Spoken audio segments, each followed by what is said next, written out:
डिसइंटरमेंट या कब्र कुशाई से मुराद है किसी दफनशुदा मैयत को कब्र से निकालना। कानून और शरीयत के अंदर इस चीज़ को हर मुमकिना हद तक निगेट किया गया है।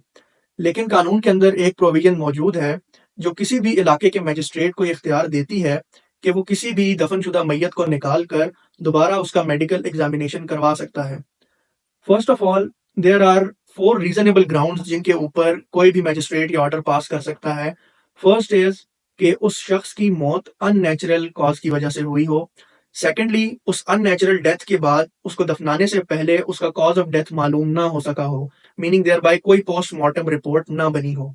थर्डली, उसकी मौत सस्पिशियस सर्कमस्टांसेस के अंदर हुई हो और इस चीज़ का रीज़नेबल एविडेंस मौजूद हो।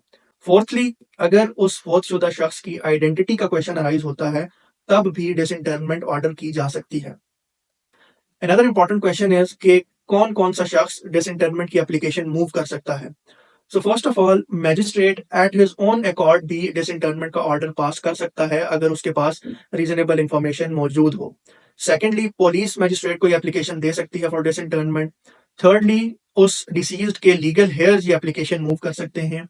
एंड फोर्थली, कोर्ट्स ने ये चीज भी अपहोल्ड की है कि कोई भी रैंडम पर्सन एप्लीकेशन दे सकता है और अगर रीजनेबल एविडेंस और वो 4 रीजनेबल ग्राउंड्स पूरे होते हों, सो मैजिस्ट्रेट डिसइंटरमेंट का ऑर्डर पास कर सकता है। Furthermore, another question regarding jurisdiction.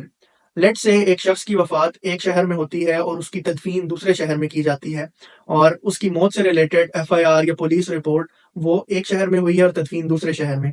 सो सुपीरियर कोर्ट्स ने इस चीज़ के बारे में ये अपहोल्ड किया है कि अगर ऐसी सिचुएशन हो तो कोई भी मैजिस्ट्रेट, चाहे जहां पर तदफीन हुई है या चाहे जहां पर एफआईआर रजिस्टर है, तो कोई भी मैजिस्ट्रेट अगर उसके पास कोई एप्लीकेशन आती है और तो वो उन ग्राउंड्स को देखने के बाद डिसइंटरमेंट का ऑर्डर कर सकता है। और इसी से रिलेटेड एक और क्वेश्चन ये होता है दैट कितने अरसे बाद तक डिसइंटरमेंट ऑर्डर की जा सकती है। सो इसके बारे में सुपीरियर कोर्ट्स ने ये चीज अपहोल्ड की है कि पाकिस्तानी लॉ के अंदर डिसइंटरमेंट का कोई स्पेसिफिक टाइम पीरियड नहीं दिया गया।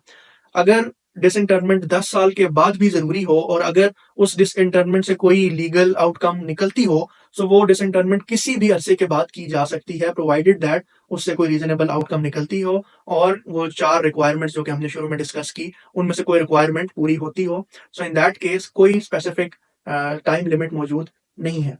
So this was a little detail about law of disinterment in Pakistan. If you have anything further to add or any question, feel free to leave them in the comments. Thank you very much.